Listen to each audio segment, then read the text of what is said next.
Hello, good morning. Durga Pal ma'am की class में आप सबका स्वागत है। Good morning, welcome back to Durga Pal ma'am's class.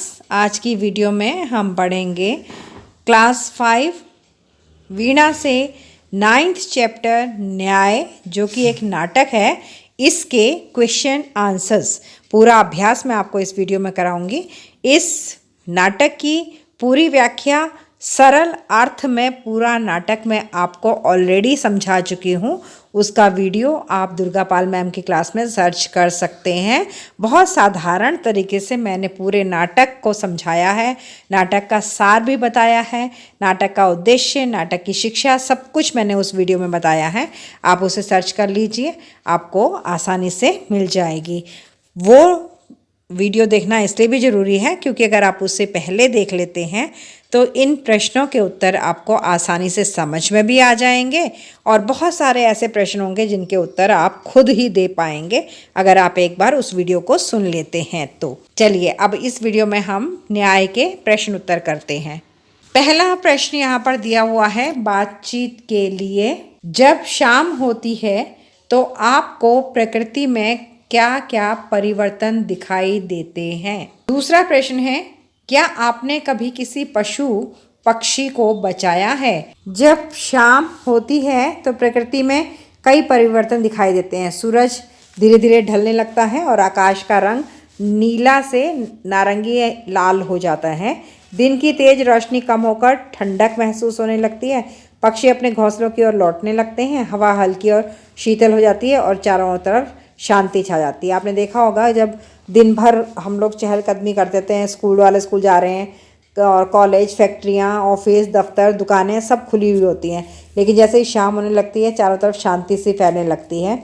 और दोपहर में गर्मी रहती है, सूरज तेज चमक रहा होता है, शाम को ठंडी हवा होने लगती है। पशु भी अपने घर को वापस लौट रहे होते हैं जंगल से, और पक्षी भी उड़ करके, आप देखिए शाम के समय जोड़ी बना करके ग्रुप में पक्षी भी उड़ रहे होते हैं, अपने घोंसलों की तरफ जा रहे होते हैं। और जब सूरज ढलने लगता है तो आसमान का रंग भी बदलने लगता है। इस तरह से दोपहर में, दिन में और शाम में ये परिवर्तन होते हैं। उनसे जुड़ा कोई अनुभव साझा कीजिए। हाँ, हमने भी पशु पक्षी को बचाया है। एक बार एक घायल कबूतर मेरी बालकनी में आ गिरा था। मैंने उसे उठाकर उसका घाव साफ किया, उसे पानी और खाने की वस्तु दी। डॉक्टर से पूछकर मैंने उसे दवा भी दी। कुछ दिन सेवा करने के बाद वो उड़ने लगा।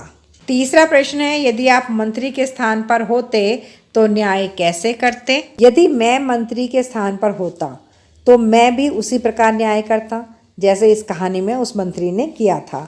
सिद्धार्थ ने हंस की जान बचाई थी, इसलिए हंस पर पहला अधिकार तो सिद्धार्थ का ही होता है, क्योंकि जो जान बचाता है ना, वही अधिकारी भी होता है। जो व्यक्ति किसी प्राणी की रक्षा करता है वही उसका सच्चा अधिकारी होता है। मैं शिकारी को समझाता कि किसी की जान लेना बहुत गलत बात है। इस प्रकार मैं दया, करुणा और सत्य के आधार पर न्याय करता। करुणा का अर्थ भी दया ही होता है और सत्य का अर्थ होता है सच। चौथा प्रश्न, इस नाटक में सभी पात्र पुरुष हैं। यदि किन्हीं दो पात्रों को महिला पात्र के रूप में प्रस्तुत करना हो तो आप किन्हें बदलकर प्रस्तुत करना चाहेंगे और क्यों? इस नाटक में हमें यदि किन्हीं दो पात्रों को महिला पात्र के रूप में प्रस्तुत करना हो तो हम राजा के स्थान पर रानी भी ले सकते हैं और पुरुष मंत्री के स्थान पर एक महिला मंत्री ले सकते हैं। इसका सबसे बड़ा कारण ये होगा कि हम इसलिए राजा के स्थान पर रानी लेंगे कि हम समाज को ना ये संदेश दे सकते हैं, मैसेज दे सकते हैं कि भाई औरतें भी कम नहीं हैं, वो भी अपने देश को, अपने राज्य को बड़ी कुशल तरीके से चला सकती हैं। और उन मंत्री को अगर हम महिला मंत्री बना देते हैं तो महिला मंत्री इसलिए बनाते हैं कि हम ये दिखाना चाह रहे हैं कि जो पुरुष कर सकता है ना, मतलब मेल जो काम कर सकता है वो एक फीमेल भी कर सकती है, वो भी अच्छा न्याय कर सकती है। सोचिए और लिखिए। पहला प्रश्न, हंस को घायल देखकर सिद्धार्थ ने क्या किया? हंस को घायल देखकर सिद्धार्थ ने उसे अपनी गोद में उठा करके बड़े प्यार से उसके शरीर पर जो तीर लगा था उसे धीरे से, हल्के से, प्यार से बाहर निकाला। फिर उसके घाव पर उसने दवा लगा दी और उसे बड़े सेफली अपने पास रखा। दूसरा प्रश्न, अंततः हंस सिद्धार्थ को ही क्यों मिला? अंततः हंस सिद्धार्थ को इसलिए मिला क्योंकि सिद्धार्थ ने हंस की जान बचाई थी। सिद्धार्थ ने घायल हंस की रक्षा की थी और उस पर दया दिखाई थी। और जो कोई भी व्यक्ति अगर किसी की प्राणों की रक्षा करता है तो फिर उस व्यक्ति पर उसी का तो अधिकार होगा, मारने वाले का अधिकार थोड़ी होगा। मारने वाला तो दोषी होता है, उसका अधिकार नहीं होता है। इसलिए सिद्धार्थ को वो हंस मिला था क्योंकि सिद्धार्थ ने उसको बचाया था। तीसरा प्रश्न, कहानी को अपने ढंग से प्रवाह चार्ट के रूप में लिखिए। प्रवाह चार्ट का मतलब होता है फ्लो चार्ट, जो आप कंप्यूटर में बनाते हैं, जब प्रोग्रामिंग करते हैं उस समय फ्लो चार्ट बनता है। पहला हमें दे रखा है सिद्धार्थ व उसके सखा का प्रकृति को निहारना, और उसके बाद है तीर लगे पक्षी का घायल होकर गिरना। इन दो के बाद आगे है फ्लो चार्ट में, सिद्धार्थ ने घायल हंस को देखा, फिर सिद्धार्थ ने हंस को उठाया और उसके घाव पर मरहम लगाया। इतने में देवदत्त हंस को लेने पहुंचा। सिद्धार्थ ने हंस देने से मना कर दिया। विवाद पहुंचा राजा की सभा में, तो मंत्री ने इसका न्याय किया। मंत्री ने क्या न्याय किया कि जिसने हंस की जान बचाई है हंस उसी को मिलेगा, और अंत में जो हंस था वो सिद्धार्थ को मिल गया। अब है अनुमान और कल्पना।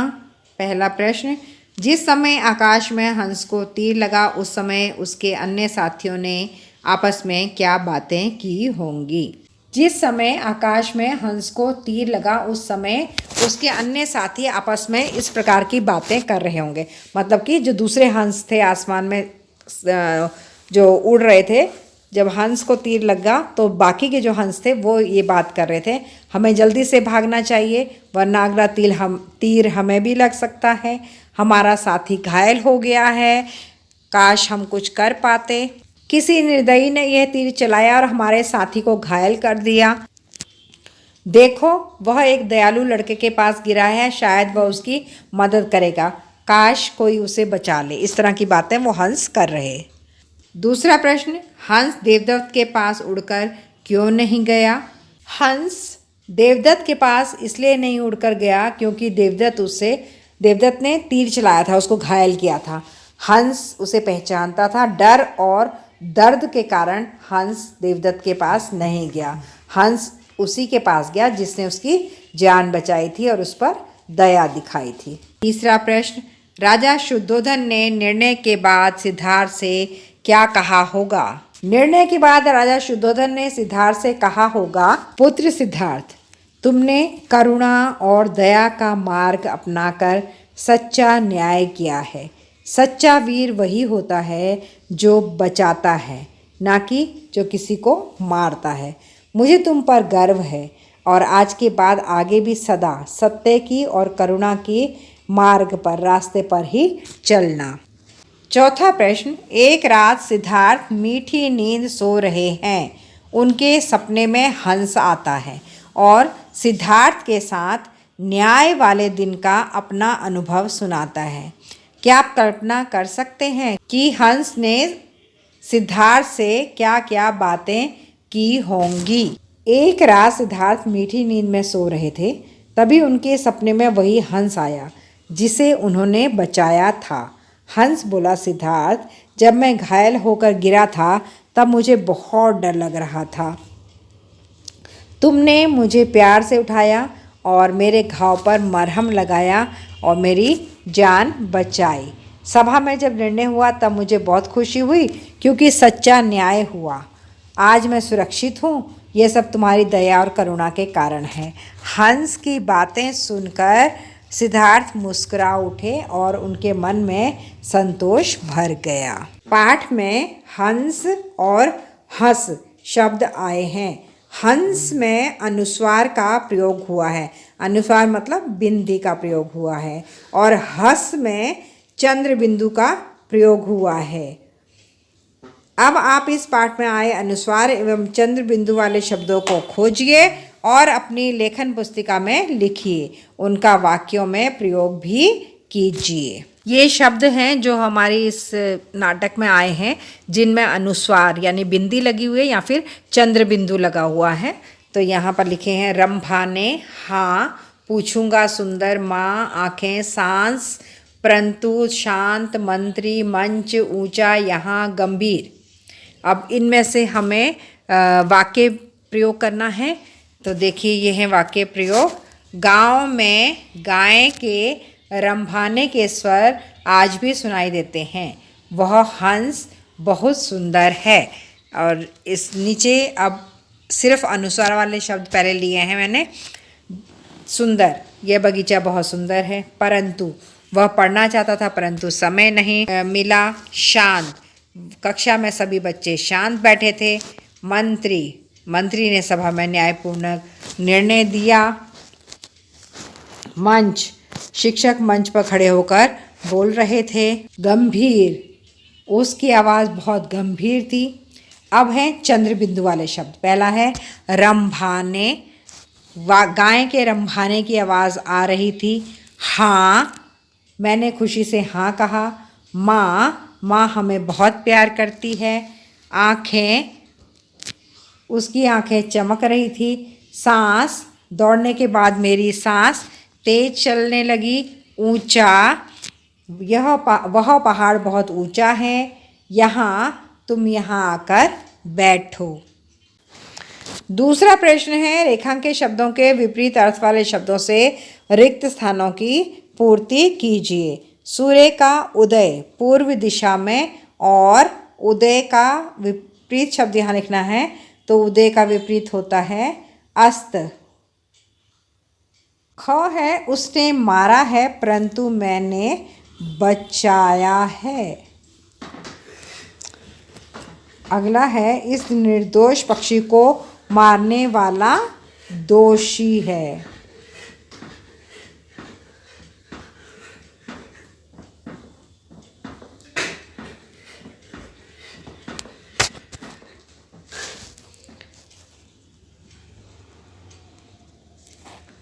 आगे है इस जटिल समस्या का हल बहुत सरल है।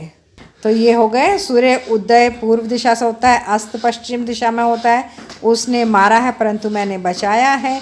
इस निर्दोष पक्षी को मारने वाला दोषी है। इस जटिल समस्या का हल बहुत सरल है। आगे है नीचे दिए गए चित्रों और शब्दों को जोड़कर मुहावरे लोकोक्ति बनाइए। साथ ही अपनी रुचि के किन्हीं 5 मुहावरों और लोकोक्तियों का वाक्यों में प्रयोग भी कीजिए। यहाँ पहला मुहावरा बन रहा है मगरमच्छ के आंसू बहाना। यहाँ बनेगा आँख मिचौनी खेलना। 1 और 1 11। अगल बढ़िया भैंस। बंदर क्या जाने अदरक का स्वाद। 9 2 11 होना। लाल पीला होना। दांत तले उंगली दबाना। अब है पेट में चूहे कूदना और सूरज को दिया दिखाना। ये जो मुहावरे बने थे वो ये थे।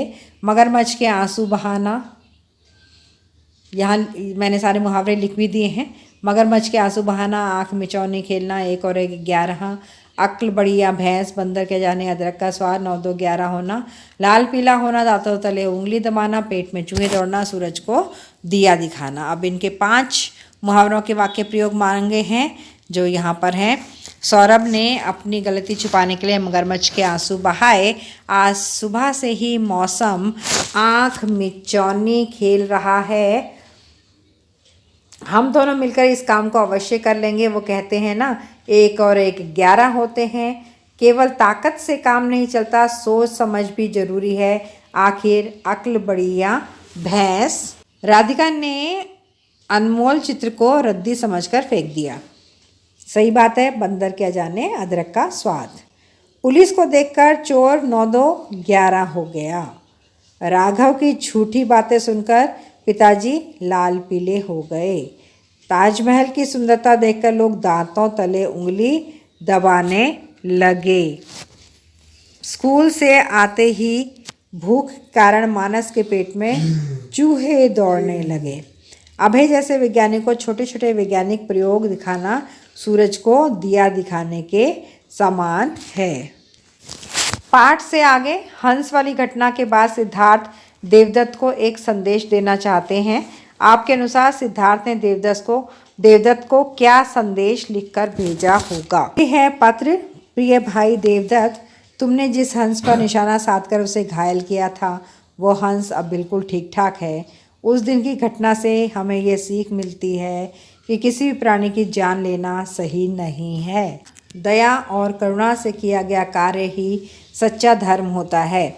यदि हम दूसरों की रक्षा करें तो समाज में शांति और प्रेम बना रहता है। आशा है कि आगे से तुम भी करुणा और सत्य के मार्ग पर चलोगे। आपका भाई सिद्धार्थ। अगला प्रश्न दिया हुआ है कि बगीचे में सुंदर सुंदर गुलाब के फूल लगे हैं। प्रमोद को ये गुलाब फूल बहुत सुंदर लगते हैं। वह उन फूलों को तोड़कर अपने पास रख लेता है। करुणा को भी फूल बहुत पसंद आते हैं। वह प्रतिदिन फूलों को खाद पानी देकर उनकी देखभाल करने का निर्णय लेती है। आप इन फूलों से अपना प्रेम कैसे दर्शाएंगे एवं क्यों? आपकी कक्षा के साथियों के साथ चर्चा कर अपनी लेखन पुस्तिका में लिखिए। हम फूलों के प्रति प्रेम दर्शाने के लिए उनकी सेवा करेंगे, उनमें खाद पानी डालेंगे, उनको आवश्यकता के अनुरूप धूप दिखाएंगे, लोगों को उन्हें ना तोड़ने के लिए कहेंगे। अगला प्रश्न है, कुछ पक्षियों की संख्या निरंतर कम होती जा रही है। कई पक्षी तो ऐसे हैं जो विलुप्त होने की स्थिति में आ गए हैं। उदाहरण के लिए गौरैया। चित्रों के माध्यम से नीचे कुछ ऐसे संकेत दिए गए हैं जो पक्षियों की दिन प्रतिदिन कम होती संख्या के लिए उत्तरदायी हैं। चित्रों को देखकर अपने सहपाठियों के साथ इन कारणों पर चर्चा कीजिए। यह भी पता लगाइए कि हम इन पक्षियों के बचाव और उनकी संख्या में वृद्धि के लिए कैसे योगदान दे सकते हैं। इस पहले चित्र में हमें दिखाया गया है कि पतंग के जो मांझे होते हैं ना, उनसे पक्षियों को चोट लग जाती है, वो घायल हो जाते हैं और कभी कभी उनकी चोट इतनी गंभीर भी होती है कि वो मर भी जाते हैं। इस चित्र में ये दिखाया गया है कि देखिए, पेड़ और पौधे जो हैं वो पक्षियों के प्राकृतिक घर होते हैं। मतलब प्रकृति की तरफ से, भगवान जी की तरफ से उन्हें यही घर मिले हैं। लेकिन आजकल हम लोग पेड़ पौधों को काट देते हैं, जिस कारण पक्षियों के रहने का जो उनका घर होता है वो नष्ट हो जाता है। वो रह नहीं पाते हैं कहीं, पेड़ पौधे उन्हें मिलते नहीं हैं रहने के लिए। तो उनको जो घोंसला बनाने के लिए जो जगह उन्हें चाहिए वो उन्हें नहीं मिल पाती है, इसलिए भी उनकी संख्या कम हो जाती है। इस चित्र में दिखाया गया है कि कारखानों और फैक्ट्रियों के कारण वायु प्रदूषण, ध्वनि प्रदूषण, जल प्रदूषण होता है। इसके कारण जो बहुत तेज़ शोर होता है या फिर जो वायु में प्रदूषण होता है, उससे पक्षियों को नुकसान पहुंचता है। पक्षी उस इलाके को, उस जगह को छोड़ देते हैं, या अगर नहीं छोड़ पाते हैं तो फिर वो बीमार पड़ जाते हैं धुएं के कारण, गंदगी के कारण, और ये बीमारी उनकी जान के लिए खतरा पैदा कर देती है, तो उनकी मृत्यु भी हो जाती है। अगला चित्र जो यहाँ पर दिखाया गया है ये है मोबाइल टावर का या फिर कम्युनिकेशन टावर का, जो रेडिएशंस छोड़ते हैं, इलेक्ट्रॉनिक रेडिएशन या फिर विद्युत चुंबकीय तरंगें पक्षियों के जो मार्गदर्शन शक्ति को प्रभावित करती है, जिससे वो ये भूल जाते हैं कि उन्हें किस दिशा में उड़ना है। लगातार जो ये किरणें आती रहती हैं ना, इसके कारण पक्षी अपने घोंसले छोड़ देते हैं, वो अंडे नहीं दे पाते हैं, अपने बच्चों की देखभाल नहीं कर पाते हैं। तो इस तरह से पक्षियों की जो संख्या है वो बढ़ने की बजाय कम हो जाती है। पतंग के मांझे से पक्षियों को चोट लग जाती है, वे घायल हो जाते हैं, कभी कभी गंभीर चोट के कारण वे मर भी जाते हैं। पेड़ पौधे पक्षियों का प्राकृतिक घर होते हैं। आजकल पेड़ पौधों के कटने के कारण पक्षियों के आवास स्थल नष्ट हो जाते हैं, उनको रहने के लिए घोंसला बनाने का स्थान नहीं मिल पाता है। कारखाने और फैक्ट्रियों के कारण वायु प्रदूषण, ध्वनि प्रदूषण, जल प्रदूषण होता है। इसके कारण तेज शोर प्रदूषण से भी पक्षी ऐसे इलाके छोड़ देते हैं या फिर वो बीमार पड़ जाते हैं। मोबाइल टावर, संचार टावर की विकिरण यानी रेडिएशन, इलेक्ट्रॉनिक विकिरण या विद्युत चुंबकीय तरंगें पक्षियों की मार्गदर्शन शक्ति को प्रभावित करती हैं, जिससे वे उड़ने की दिशा भूल जाते हैं। लगातार आने वाली विकिरण के कारण पक्षी अपने घोंसले छोड़ देते हैं, वे अंडे नहीं दे पाते और अपने बच्चों की देखभाल भी नहीं कर पाते हैं। पक्षियों के बचाव और उनकी संख्या में वृद्धि के लिए हम क्या क्या कदम उठा सकते हैं? पहला है, पतंग उड़ाने के लिए धारदार मांझे का प्रयोग ना करें। दूसरा है, ध्वनि और वायु प्रदूषण को कम से कम कर सकते हैं। पक्षियों को घोंसले बनाने के लिए सुरक्षित स्थान हम प्रदान करवा सकते हैं। पेड़ों की कटाई रोकना और नए पेड़ लगाना हम शुरू कर सकते हैं। प्लास्टिक और रसायनों का प्रयोग कम से कम करना शुरू कर सकते हैं। आगे है पुस्तकालय एवं अन्य स्रोत। अपने सहपाठियों के साथ पुस्तकालय में जाइए और गौतम बुद्ध से संबंधित जातक कथाओं को पढ़िए। दूसरा है राजा विक्रमादित्य भी अपने न्याय के लिए प्रसिद्ध थे। राजा विक्रमादित्य के न्याय से जुड़ी कथाओं को पुस्तकालय सहायक एवं सहपाठियों की सहायता से ढूंढिए और उन्हें पढ़कर आपस में इन कथाओं पर बातचीत कीजिए। तो ये आपके लिए एक्टिविटी है कि आप अपने लाइब्रेरी में जाएँ और वहाँ से कुछ कहानियों की किताबें ढूंढ करके उन कहानियों को पढ़ें। अगली एक्टिविटी आपको यहाँ दे रखी है कि आपके घर अथवा आसपास ऐसे कौन से व्यक्ति हैं जिनके पास लोग अपनी समस्याओं को सुलझाने हेतु सहायता के लिए जाते हैं। उनके बारे में अभिभावकों से पूछिए और कक्षा में साझा कीजिए। अभिभावक का मतलब होता है आपके पेरेंट्स, मम्मी और पापा, और सहायता का मतलब होता है हेल्प, मदद। आगे है मैं भी सिद्धार्थ। नीचे कुछ चित्र दिए गए हैं जो सहायता, समझदारी और करुणा से संबंधित हैं। कक्षा में अपने समूह में इन पर संवाद कीजिए एवं किसी एक चित्र पर कुछ पंक्तियां भी लिखिए। मैं भी सिद्धार्थ। चित्र 1 में गर्मियों में घर की छत की मुंडेर पर पक्षियों के लिए एक बर्तन में पानी भरकर रखा गया है। ऐसा करने से पक्षियों को पीने के लिए पानी मिल जाता है जिससे उनकी जान बच सकती है। तेज गर्मी में जब नदियों, तालाबों और गड्ढों में पानी सूख जाता है तब पक्षियों के पास पानी की कमी हो जाती है। वे प्यास से तड़पते हैं, यहाँ तक कि मर भी जाते हैं। ऐसे में पक्षियों के लिए पानी भरकर रखना एक छोटा लेकिन बहुत ही ज़्यादा महत्वपूर्ण और दया से भरा हुआ काम है। ये काम हमें संवेदनशील और जिम्मेदार बनाता है। नाटक के प्रथम दृश्य में सिद्धार्थ और उनका सखा राज उद्यान के सौंदर्य का देख सुनकर आनंद ले रहे हैं।